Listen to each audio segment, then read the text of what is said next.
안녕하세요, 하루입니다. 채널에 처음으로 올린 빈티지 스토리 100일 생존 영상을 제가 생각했던 것보다 훨씬 많은 분들께서 감사하게도 재미있게 봐주셨는데요. 그래서 이번에는 빈티지 스토리 튜토리얼 영상을 준비해 보았습니다. 사실 이 채널은 100일 생존기나 게임 내 저만의 게임 이야기 등 조금 긴 영상들을 시청자분들께 전달드리고자 만든 것이었지만, 그래도 중간중간 플레이했던 게임들에 대해서 튜토리얼과 같이 짧은 영상들도 같이 만들어 볼 예정입니다. 자, 그럼 바로 튜토리얼 영상 시작하겠습니다. 튜토리얼 첫 영상으로는 빈티지 스토리를 본격적으로 시작하기 전 알아야 하는 모든 것들을 정리해 보았는데요. 그 순서로는 게임 구매 방법, 게임 시작 메뉴 설명, 게임 세상 설정 방법, 게임 내 캐릭터 생성 및 클래스 설명, 그리고 게임 내 화면 설명과 조작하는 방법 순으로 정리해 보았습니다. 각 챕터마다 유튜브 타임스탬프로 정리를 해 놓았으니 필요하신 부분을 골라서 보시면 되겠습니다. 그리고 이번 튜토리얼에서 사용하는 게임 버전은 현재 가장 최신 버전인 1.19 버전으로 설명을 드리겠습니다. 참고로 제가 찍은 100일 생존기 영상은 1.18 버전이었습니다. 자, 그럼 제일 먼저 게임 구매 방법입니다. 게임 구매는 빈티지 스토리 홈페이지에서 진행하시면 됩니다. 구글에 영어로 빈티지 스토리라고 검색하셨을 때 뜨는 홈페이지나 제가 설명란에 적어놓은 링크로 들어가시면 됩니다. 참고로 스팀과 달리 해외 홈페이지에서 판매하는 게임이다 보니 게임 구매를 위해서는 해외 결제가 되는 마스터카드 등과 같이 해외 결제가 가능한 카드가 필요합니다. 게임 가격은 18유로로 약 2만원 정도로 저렴한 편입니다. 참고로 게임은 PC, 윈도우와 리눅스 환경만 지원을 하니 꼭 참고해주세요. 저는 윈도우 기준으로 설명을 드리겠습니다. 홈페이지에서 Buy 항목에 들어가시면 여기 이렇게 선택지들이 보이는데요. 여기서 첫 번째를 클릭을 하시면 됩니다. 다른 항목들은 무엇인지 자막으로 달아놓을 테니 필요하시면 영상을 멈추고 봐주세요. 첫 번째 항목을 클릭하고 나면 여기 이 Add to Cart 버튼을 누르시고 그 다음에 Review and Checkout을 누르시고 그 다음에 여기 오른쪽에 Checkout을 누르시고 그 다음에 이제 계정을 만드셔야 합니다. 옆에 기존에서 사용하시던 구글 아이디가 있으시면 홈페이지에 구글 계정으로 가입을 하셔도 되고, 아니면 Continue as New Member를 누르셔서 새 빈티지 스토리 홈페이지 계정을 만드셔도 됩니다. 새 계정을 만드시는 경우 어카운트 인포메이션 쪽에서 디스플레이 네임에는 홈페이지에 뜰 이름을, 이메일 어드레스에는 게임 키 등을 받으실 이메일 주소를, 패스워드에는 비밀번호와 그 다음에 confirm 패스워드는 위에 친 동일한 비밀번호를 입력하시면 됩니다. 그리고 빌링 인포메이션 쪽에는 해외 결제가 되는 카드를 일단 가져오시고, 카드를 보시면 아마 영어 이름이 적혀 있으실 텐데요. 그걸 보시고 이 first name에는 영어로 이름을, last name에는 영어로 성을 적어주시면 됩니다. 빌링 어드레스 쪽에서는 이렇게 쭉 내리셔서 Korea, Republic of를 선택하시고, 그 외에 나머지 줄에는 영어로 도시 이름, 영어로 사시는 집, 대충 영어로 도루명 주소, 그리고 우편 번호 5글자를 이쪽에 적어주시면 됩니다. Additional Information 쪽에는 I'm not a robot 옆쪽에 체크를 해주시고, 그 다음에 I agree to Terms of Use and Privacy Policy를 체크를 해주시면 됩니다. 그렇게 정보를 다 작성을 하고 나시면 그 다음에 Continue to Order Review를 클릭을 해주시면 됩니다. 그리고 나서 아래 How do you want to pay 쪽에서 크레딧 카드를 선택하신 다음 여기는 카드 번호 전체를, 아래 왼쪽에는 카드 만기 번호와 오른쪽에는 카드 핀 번호 3자리를 입력하신 후 Place Order and Pay를 누르시면 됩니다. 그럼 이제 입력하셨던 이메일 쪽으로 Your Personal Vintage Story Game Key라는 메일 이름으로 게임 코드가 올 텐데요. 여기서 Click here to create your game account를 누르시면 됩니다. 그러면 게임 코드는 자동으로 들어가 있는 상태에서 빈티지 스토리 게임 내에서 쓸 계정을 만들면 됩니다. 이왕이면 이메일 주소는 아까 홈페이지에서 사용할 계정을 만드실 때 사용하셨던 동일한 이메일 주소를 이용하시는 것을 추천드립니다. 사용하실 이메일 주소를 이메일과 repeat 이메일에 동일하게 넣으신 다음 여기 first name에는 영어로 이름을, 여기 last name에는 영어로 성을, 그리고 player name에는 게임 내에서 캐릭터 위에 뜨게 될 이름을 영어로 만들어 주시고, 그 다음에 패스워드에 사용하실 비밀번호와 repeat 패스워드에도 똑같이 비밀번호를 넣어 주시고 create game account를 눌러 주시면 됩니다. 자, 여기까지 해서 지금까지 한 것을 잠깐 정리해 보면 빈티지 스토리 홈페이지용 계정 만들기, 게임 구매 완료, 게임 내 사용할 계정 만들기까지 한 것입니다. 계정은 홈페이지용 계정이랑 게임용 계정 이렇게 두 개가 있는 것입니다. 물론 둘 다 동일한 이메일 주소를 사용하셨으면 로그인 하시는데 크게 혼란스러우실 일은 없으실 것입니다.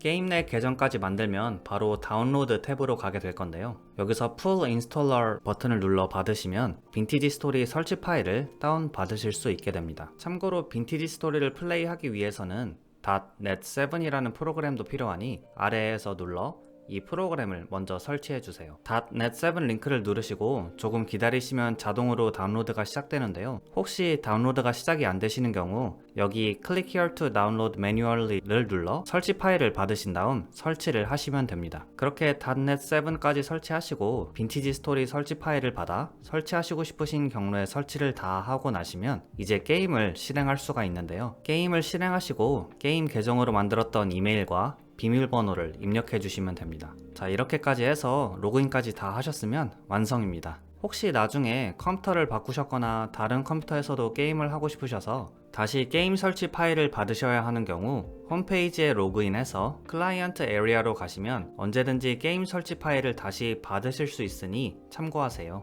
다음으로 게임 시작 메뉴 설명입니다.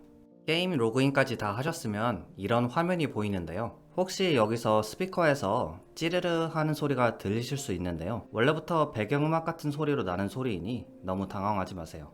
아무튼 여기 버튼들부터 하나씩 설명을 드리자면 첫 번째, 싱글 플레이하기 버튼으로 게임을 하실 때 누르는 버튼입니다. 버튼을 누르시면 그간 플레이하셨던 세상들을 보실 수 있고 아래 Create World를 눌러 새로운 세상을 만드실 수도 있습니다. 참고로 만드셨던 세상을 지우고 싶으시다면 세상 목록에서 이 연필 버튼을 눌러 Delete 버튼을 누르면 세상을 지울 수 있습니다. 이건 멀티플레이 하기 버튼으로 랜 환경이나 서버 등 다른 사람이 만든 세상에 접속을 하고자 할 때 사용하는 버튼입니다. 여기서 Add New Server를 누르면 다른 사람의 서버에 접속을 할 수 있는 정보를 입력을 할 수가 있는데요. 여기서 잠깐 랜 환경에서 멀티플레이 하는 법에 대해서 설명을 드리면 집에 컴퓨터가 2대가 있으시고 2개의 컴퓨터가 같은 인터넷 공유기를 쓰는 상황에서 먼저 게임 세상을 호스트 하실 분께서는 게임을 시작한 후 EXC를 눌러 Open to LAN을 누르시고 Confirm 버튼을 누르시면 왼쪽 아래에 IP 주소가 나옵니다. 그럼 해당 IP 주소를 게임 세상에 참여하고자 하는 분께 알려드립니다. 참고로 IP 주소에 나오는 창은 탭을 누르면 계속 보이게 할 수 있습니다.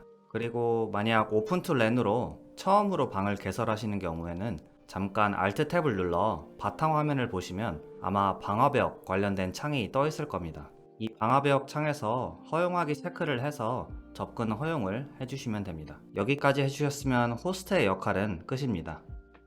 다음은 이렇게 개설된 방에 참여하시려는 분이 해주셔야 하는 일들인데요. 먼저 방화벽 문제를 해결하기 위해서 앞에서 호스트가 했던 것처럼 똑같이 새로운 세상을 만들어 주시고 오픈 랜을 하고 컨펌을 누르고 그 다음에 Alt 탭을 눌러 방화벽 허용까지 동일하게 해주세요. 그렇게 방화벽 문제까지 다 해결을 했으면 게임 화면에 돌아와서 멀티플레이를 누르시고 Add New Server를 누르신 다음 세상 이름은 원하시는 대로 지어 놓으시고 호스트 /IP 애드레스 쪽에다가 아까 호스트 쪽에서 알려주신 IP 주소를 입력하시고 접속을 하시면 됩니다. 이렇게 하면 로컬 환경에서 멀티플레이를 하는 법에 대해서 전부 다 설명을 드렸습니다. 혹시 컴퓨터가 같은 인터넷을 쓰고 있는 환경이 아닌 경우 하마치라는 프로그램을 이용하면 이런 로컬 환경을 조성을 해줄 수 있는데요. 이 프로그램을 사용하는 방법은 아마 하마치를 다운로드 받는 사이트에서 자세하게 알려주실 테니 해당 글들을 참조해 주시기 바랍니다. 그럼 다시 게임 시작 화면으로 돌아오겠습니다. 다음 버튼으로는 게임 설정 버튼으로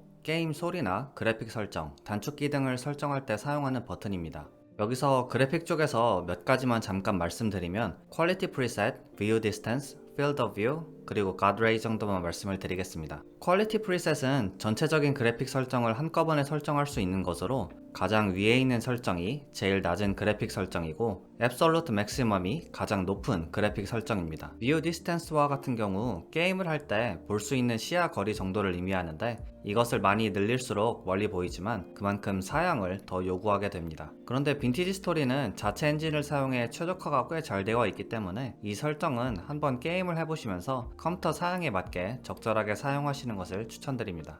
다음으로는 Field of View, 시야각인데요. 이 수치에 따라 1인칭 게임 멀미 증상이 덜해질 수 있습니다. 저 같은 경우에 99에 맞춰놓고 사용하고 있습니다. 그리고 마지막으로 God Ray인데요. 이건 햇빛이 나뭇잎 사이로 비춰지는 효과 등 빛과 관련된 효과로 꽤 사양을 잡아먹는 옵션이라 게임 내 프레임이 좀 낮다 싶으시면 이 옵션은 꺼보시는 걸 추천드립니다. 네 번째 버튼은 모드 매니저 버튼으로 설치된 모드들을 관리할 수 있는 메뉴입니다. 여기 보이시는 3개 파일들은 빈티지 스토리의 제일 기본적인 베이스가 되는 코드들로 이것들은 항상 켜두시면 됩니다. 모드 설치와 같은 경우 빈티지 스토리 모드 DB라는 사이트에 들어가셔서 모드를 누르시고 마음에 드는 모드를 고르셔서 원클릭 설치 버튼만 누르면 이렇게 게임이 켜져 있는 상황에서도 바로 설치가 됩니다. 빈티지 스토리가 잘 알려지지 않았음에도 벌써 이렇게나 많은 모드가 있을 수 있었던 이유도 이처럼 개발자들 분께서 게임을 만드실 때부터 모드를 철저히 고려해 게임을 만든 덕분인 것 같습니다. 마인크래프트에 비해 게임 버전이 업데이트 되더라도 기존 모드와의 호환이 생각보다는 잘 되지만 모드 간의 충돌 문제는 조심해주세요. 다음으로 크레딧 버튼을 누르면 게임을 개발하는데 기여한 사람들의 리스트를 볼 수 있습니다. 그리고 마지막으로 이 버튼은 게임을 종료하는 버튼입니다. 추가로 가끔씩 1.18에서 1.19로 업데이트 된 것처럼 큰 업데이트가 있는 경우 왼쪽 위에 이렇게 업데이트가 있다고 뜨는데 이걸 클릭하면 업데이트 설치를 진행하실 수 있습니다.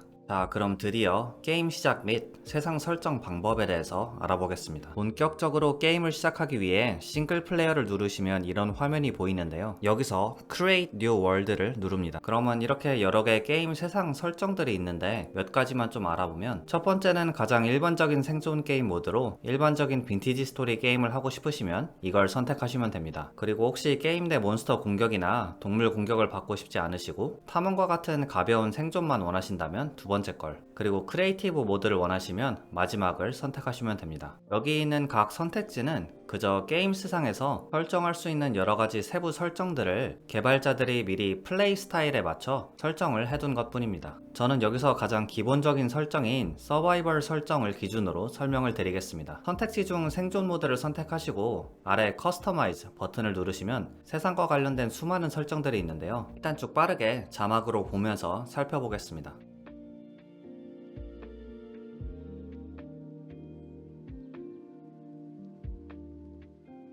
자, 이런 설정 중에서 빈티지 스토리를 있는 그대로 즐겨보고 싶으신 경우 설정을 있는 그대로 두고 딱 한 개 설정만 바꾸시는 걸 추천드립니다. 바로 여기 이 캐는 속도를 300%로 설정하는 건데요. 어차피 빈티지 스토리에서는 도구 티어를 올리지 않는 이상 아예 블록조차 캐지지 않기 때문에 이렇게 설정을 하시더라도 게임 도구 밸런스가 망가지지는 않습니다. 그래서 처음 플레이를 하시는 경우 이 설정 하나만 바꾸시고 나머지는 다 그대로 두신 상태에서 그대로 플레이 해보시는 것을 추천드립니다. 그리고 추가로 3가지 설정에 대해서만 더 말씀드리면 혹시 빈티지 스토리에 있는 북극 지형, 정글 지형, 사바나 지형 등 모든 지형을 경험해보고 싶으시다면 북극에서 적도까지 거리를 10K, 즉 10,000블록 또는 그 이하 정도로만 설정을 하시고 플레이 하시는 걸 추천드립니다. 기본 설정은 북극부터 적도까지의 거리가 매우 넓게 되어 있어 사실상 걸어서 가려면 정말 오랜 시간이 걸릴 텐데요. 이렇게 거리를 좀 줄여놓으면 그나마 새로운 지역을 탐험하시는데 도움이 되실 겁니다. 아니면 아예 처음부터 북극 지형이나 사바나 지형에서 플레이를 해보고 싶으시다면 여기 Starting Climate에서 시작 지형 기온을 제일 높은 걸 선택하시면 정글이나 사바나 지역에서, 제일 기온이 낮은 걸 선택하시면 북극 지형에서 게임을 시작하실 수 있습니다. 기본적으로 북쪽으로 갈수록 추워지고 남쪽으로 가면 적도와 가까워져 기온이 올라가니 참고해주세요. 마지막으로 설명드리고 싶은 설정은 클래스별 제작할 수 있는 특별 아이템 제한을 푸는 건데요. 곧 영상 뒤에서 다루겠지만 빈티지 스토리에는 클래스라는 개념이 있습니다. 아무 장단점이 없는 평민 클래스도 있지만 특별한 클래스들에는 각각 장점과 단점이 있는데 이런 특징과 더불어 추가로 각 클래스만이 만들 수 있는 특별한 아이템들이 있습니다. 예를 들어 헌터 클래스는 초반부터 조잡한 활과 화살을 만들 수 있다던가 범죄자 클래스는 새총을 만들 수 있다던가 등의 특징이 있습니다. 해서 평민 클래스를 선택해 다른 클래스들의 장단점 속성은 갖고 싶지 않지만 다른 클래스들의 특별한 아이템들은 만들어 사용해보고 싶으신 경우에는 설정 맨 밑 이 클래스 익스클루시브 레시피라는 것을 체크 해제하시면 됩니다. 물론 이렇게 설정하시면 게임 밸런스에 영향은 갈 수 있다는 점은 참고해주세요. 개인적으로 빈티지 스토리를 제대로 경험해보고 싶으시다면 이건 체크 해제하는 걸 추천드리진 않습니다. 자, 그럼 이제 세상에 관한 설정을 다 하셨으면 어플라이를 누르고 Create World를 눌러 세상을 만들고 게임을 시작해보도록 하겠습니다. 게임 내 캐릭터 생성 및 클래스 설명입니다.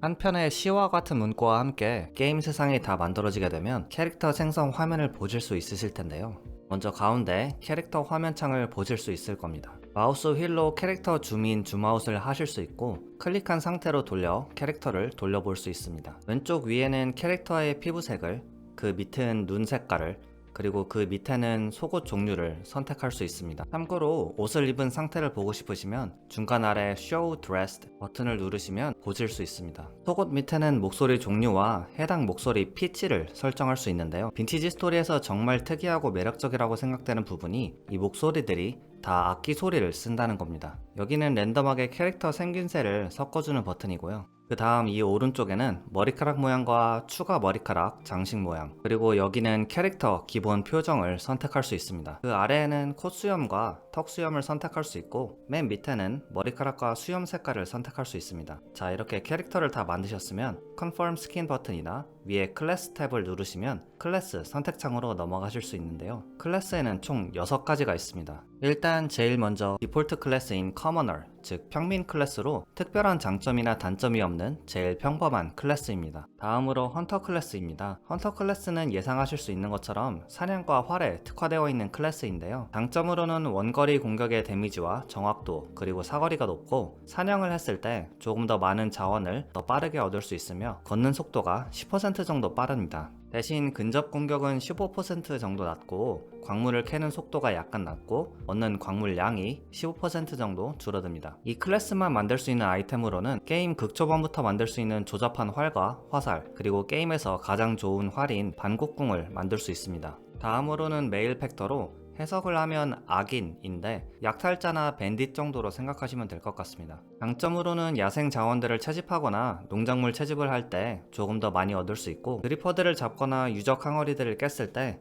아이템들을 조금 더 많이 얻을 수 있게 됩니다. 또 야생동물로부터 발각되는 거리가 35%나 줄어듭니다. 단점으로는 기본 체력이 2.5포인트 깎인 상태에서 시작하고 원거리 공격의 사거리가 25% 줄어듭니다. 그리고 근접 공격도 15% 정도 줄어듭니다. 쉽게 말해 도둑이나 강도처럼 나쁘게 살다 보니 몰래 뭔가 얻으면서 다니는 건 잘하는데 막상 대면을 해서 싸우는 건 약간 잘 못하는 그런 느낌의 클래스로 보시면 될 것 같습니다. 이 클래스만 만들 수 있는 아이템으로는 게임 초반부터 사용할 수 있는 새총을 만들 수 있습니다.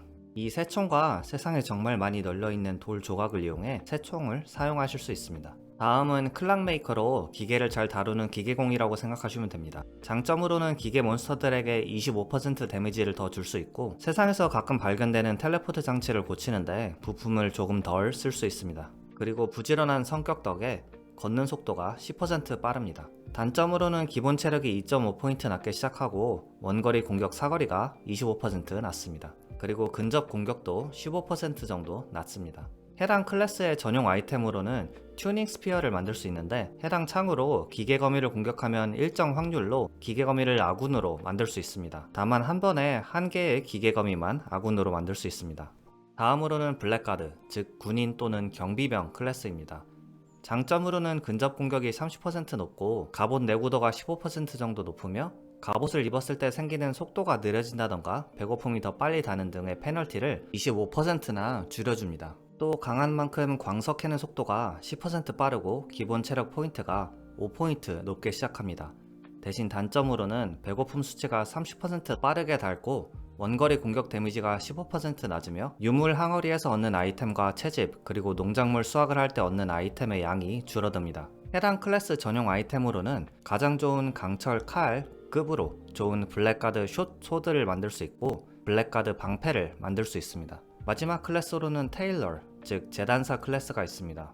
해당 클래스는 좀 품격이 있는 섬세한 클래스라고 보시면 되는데 먼저 갑옷들 내구도가 10% 올라가는 대신 야생에서 채집하는 아이템이 10%가 줄고 체력은 2포인트가 낮으며 광물 캐는 속도가 10% 느립니다. 그리고 성격이 좀 여리다 보니 동물로부터 채집하는 양도 10% 줄고 동물 채집 속도도 25% 느립니다. 대신 이 클래스가 만들 수 있는 전용 아이템으로는 바느질 키트와 30여 가지가 되는 옷들이 있습니다. 이 바느질 키트와 같은 경우 게임 내에서 옷 내구도를 75%나 고쳐줄 수 있는 좋은 아이템이며 재단사만이 만들 수 있는 고급진 옷들은 비싼 가격에 럭셔리 상인에게 팔 수도 있습니다. 그리고 특히 재단사만 만들 수 있는 갬버슨 갑옷은 재료도 실을 사용해 상대적으로 덜 비싸고 갑옷이 방어해주는 것에 비해 갑옷 페널티가 정말 낮아 나중에 매일 입고 다니는 옷으로 사용하기에도 꽤 좋습니다. 자, 이상으로 빈티지 스토리의 모든 클래스에 대해서 알아봤습니다. 참고로 선택하시는 클래스에 따라 시작하는 기본 옷도 다르니 참고하시기 바랍니다. 개인적으로 빈티지 스토리를 처음 하신다면 일단은 평민 클래스로 해보시는 것을 추천드립니다. 자, 이렇게 클래스 선택까지 다 완료하셔서 Confirm 클래스를 누르시면 이제 드디어 본격적으로 게임을 시작하실 수 있게 되신 것입니다. 자, 그럼 마지막으로 조작키 등에 대해서 설명을 드리고 이번 튜토리얼 영상을 마치겠습니다. 조작키는 마인크래프트와 매우 비슷한데요. WASD 키로 움직이고 마우스로 시점을 이동할 수 있습니다. 좌클릭으로는 블록을 캐거나 공격을 할 수 있고 오른쪽 키로는 블록을 내려놓거나 상호작용을 할 수 있습니다. 추가로 오른쪽 클릭으로는 꾹 눌러 화살을 쏘거나 창을 던지거나 돌멩이를 던질 수 있습니다. 그리고 마우스 휠 또는 숫자 키로 툴바에서 사용하려는 아이템들을 선택할 수 있습니다. C 키를 눌러서는 캐릭터 창을 띄울 수 있는데요. 여기서 잠깐 살펴보면 이쪽이 캐릭터가 있는 옷들, 그리고 여기는 갑옷을 넣을 수 있는 공간, 그리고 여기는 다양한 장식품들을 장착할 수 있는 공간입니다. 이 아래쪽에는 환경과 관련된 부분이 나와 있는데요. 여기에는 달력과 관련된 정보와 시간이, 이쪽에는 기온이, 그리고 이쪽에는 현재 지금 서 있는 지형의 강우량 정도, 그리고 여기 맨 밑에는 지금 시공간의 활동이 얼마나 활발한지를 나타냅니다. 여기서 가장 평화로운 상태인 calm 상태일 때는 밤중에 드리퍼들이 거의 나타나지 않지만 하이와 같은 경우로 바뀌었을 경우 드리퍼들이 밤중에 많이 나타나니 항상 이 표시는 주의해서 봐주세요. 이쪽은 현재 지금 체력과 배고픈 상태, 그리고 체온을 나타냅니다. 이 위에 쪽은 섭취한 다양한 영양분들을 나타내는데 다양한 음식들을 먹을수록 점점 기본 체력이 많이 올라가니 참고해주세요. 마지막으로 이쪽은 각 클래스마다 있는 장점과 단점을 보실 수 있는 창입니다. 이 키를 누르면 3곱하기3 작업장과 인벤토리 창을 열 수 있습니다. 마인크래프트와 달리 빈티지 스토리에서는 2곱하기2짜리 작업창은 없습니다. 그리고 빈티지 스토리에서는 처음 시작 인벤토리 크기가 아래 툴바 10칸으로만 시작합니다. 캣테일 바구니나 헌터 백팩 등 인벤토리 크기를 늘려줄 수 있는 아이템을 아래 가방 칸에 넣어줘야 이렇게 인벤토리 크기를 늘려줄 수 있습니다.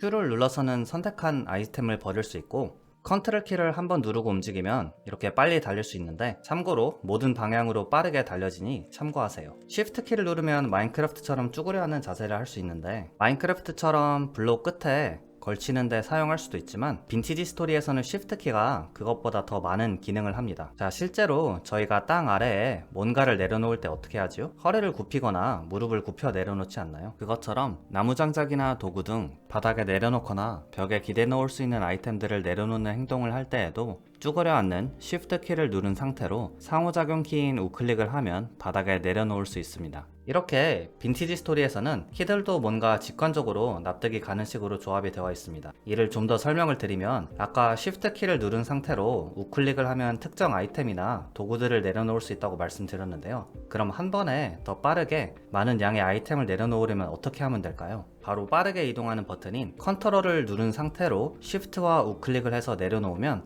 한 번에 많은 양의 아이템을 내려놓을 수 있습니다. 즉 쭈그려 앉아 빠르게 내려놓는다 라는 키의 조합으로 이해를 하시면 될 것 같습니다. 반대로 땅에 놓여진 아이템을 집어 올리는 건 그냥 우클릭을 하시면 되고 빠르게 많은 양을 집고 싶다면 컨트롤과 우클릭을 하면 됩니다. 또 Q키를 누르는 경우 아이템을 하나씩 버릴 수 있는데 Q키를 컨트롤과 함께 누르는 경우 들고 있던 아이템을 한꺼번에 빨리 버릴 수 있습니다. 이런 키 조합이 모든 상황에 맞는 것은 아니지만 그래도 전 이 키 조합이 꽤 직관적이라고 생각을 했습니다. 그리고 이런 키 외우는 걸 걱정 안 하셔도 되는 게 이런 상호작용할 수 있는 키에 대한 힌트가 나옵니다. 예를 들어 장작을 손에 들면 밑에 Shift와 우클릭을 하면 Place on Ground, 땅에 내려놓는다는 식의 힌트가 나옵니다. 아니면 쌓여있는 장작을 보시더라도 이런 상호작용 키가 나옵니다. 혹시 이런 힌트가 안 나오면 Ctrl N 키를 눌러 힌트를 끄고 키고 할 수 있고 아니면 EXC를 눌러 세팅 설정에 가서 인터페이스 쪽에 인터랙션 헬프를 체크하시면 됩니다. 이런 상호작용에 대한 부분은 튜토리얼에서 필요할 때마다 다룰 예정입니다. 추가로 컨트롤 B를 누르시거나 설정, 인터페이스,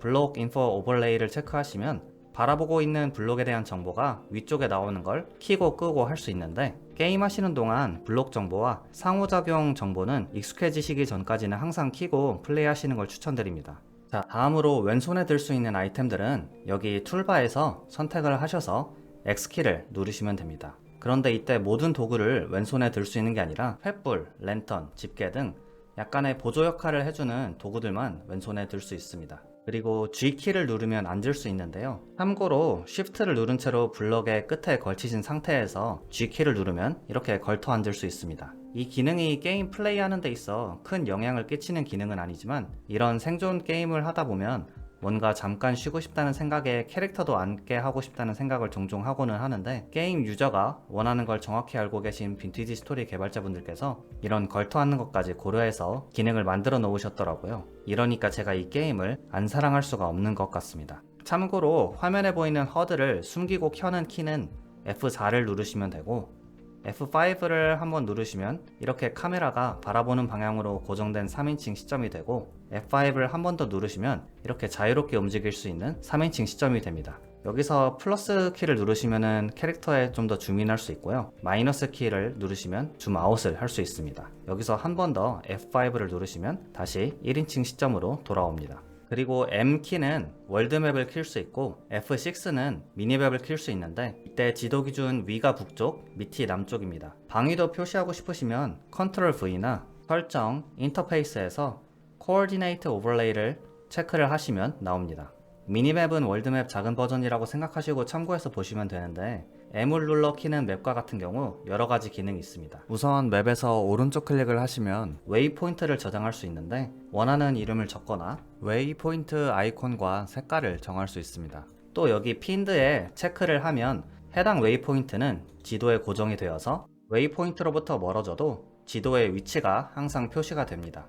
한번 설정한 웨이포인트 설정을 바꾸시려면 아이콘에 정확히 마우스를 대고 우클릭을 하시면 수정을 할 수 있습니다. 그리고 맵에서 플레이어가 있는 곳으로 돌아가고 싶으신 경우 스페이스바를 누르시면 됩니다. 그리고 1.19 버전에서는 이 지도가 좀 변경이 되었는데요. 우선 1.18과는 다르게 지도가 마치 종이에 그린 것처럼 색깔이 누런색으로 바뀐 것을 볼 수 있습니다. 그뿐만 아니라 탐색용 곡괭이로 탐색한 광물들을 자동으로 기록해주는 너무 유용한 기능이 생겼는데, 이 기능은 나중에 광물 탐색 부분을 다룰 때 다루도록 하겠습니다. 다음으로는 핸드북을 열 수 있는 H키입니다. 이 핸드북에는 시작 가이드부터 모든 생존 가이드와 모든 아이템 제작 방식이 다 나와 있는데요. 영어로 되어 있긴 하지만 아이템을 클릭하면 해당 아이템으로 만들 수 있는 모든 것들이 나오니까 한 번씩 눌러보는 걸 추천드립니다. 다만 기본적인 재련 방식 등의 활동들은 텍스트로만 되어 있어서 저 같은 경우에도 영어를 읽을 줄은 아는데 튜토리얼 영상 등을 안 보면 이해하기가 쉽지는 않았습니다. 그리고 이렇게 마우스 포인트로 아이템에 가져다 대고 H키를 누르면 해당 아이템에 대한 설명도 나옵니다. F키와 같은 경우는 특정 도구들의 옵션을 킬 때 사용할 수 있는데요. 이게 무슨 말인지 풀을 베는 낫으로 예를 들어보겠습니다. 낫은 풀을 한 번에 여러 개를 벨 수 있는 도구인데요. 기본적으로 풀 위쪽만 베서 풀 뿌리까지 베진 않는데, F키를 누르면 풀 위쪽만 벨 것인지 아니면 뿌리까지 깔끔하게 다 베어버릴 것인지 선택할 수 있는 옵션이 나옵니다. 이런 옵션을 제일 많이 쓰이는 건 대장간에서 주개를 재련할 때 많이 쓰이고, 그 다음으로 탐색용 곡괭이를 이용할 때, 그리고 이렇게 풀을 베는 큰 낫을 이용할 때 사용이 되는데, 자세한 이용법은 각각 관련해서 튜토리얼 영상을 올릴 때 추가로 더 설명하겠습니다. 그 외의 기능으로 T를 누르면 왼쪽에 채팅을 칠 수 있고요. 여기다 채팅을 치시거나 슬래시를 치고 다양한 커맨드 등을 칠 수도 있습니다. 참고로 커맨드들에 대한 명령은 크리에이티브 모드로 세상을 만드신 상태에서 EXC를 누르시면 커맨드 핸드북이라고 나와 있으니 이건 알고 싶으신 분들만 참고해주세요. J키와 같은 경우 journal, 즉 일기 같은 것을 열 수 있는데, 이건 유적 같은 곳에서 발견한 책이나 스크롤을 읽으면 그 내용이 여기에 다 저장이 되어서 나중에 책이 없더라도 내용을 다시 보고 싶으신 경우 사용하시면 됩니다. 그리고 마지막으로 되게 재미있는 기능인데, Alt키를 누르고 있으면 이렇게 마우스 포인트가 나오는데, 이때 이걸로 왼쪽에 나오는 창이랑 상호작용을 하거나 심지어 게임 세상이랑 상호작용을 할 수가 있습니다. 예를 들어 이렇게 거리가 닿는 블록들을 Alt키를 눌러 나온 마우스 키로 캘 수가 있습니다. 마치 게임을 3D 게임에서 2D 게임처럼 플레이하게 만들어주는 효과가 있습니다. 이걸로 좀 움직이기 귀찮으실 때 채집을 하시거나 밭에 물을 주는 등의 활동을 하실 수도 있습니다. 딱히 큰 기능은 아니지만 특이해서 말씀드립니다. 이 정도면 게임을 구매하시는 것부터 본격적으로 플레이 하시기 전까지 아셔야 할 만한 것들은 다 알려드린 것 같습니다. 혹시 여기까지 오시는데 잘 모르시겠는 것이 있으시다면 댓글로 남겨주시면 제가 아는 지식 내에서 최대한 답변을 드릴 수 있도록 하겠습니다. 다음번 튜토리얼 영상으로는 생존 게임에서 가장 중요한 도구들을 만드는 것과 관련된 내용을 다룰 예정인데요. 워낙 다룰 내용이 많다 보니 아마 파트를 몇 번 나눠서 올리게 될 것 같습니다. 마지막으로 혹시 튜토리얼 영상이 나오는 것을 기다리기 어려우신 경우 제 100일 생존기 영상을 참조해 주시면 좋을 것 같습니다. 100일 생존기 영상을 찍을 때 제가 이 게임에 대해서 알고 있는 모든 지식을 동원해 플레이했던 것을 기록한 영상인지라 사실상 거의 공략집이라고 봐주셔도 될 것 같습니다. 그럼 이만 오늘 영상은 여기서 마치고 저는 다음번 영상을 만들 준비를 하기 위해 가보겠습니다. 영상 시청해주셔서 감사합니다. 오늘 하루도 좋은 하루 되세요.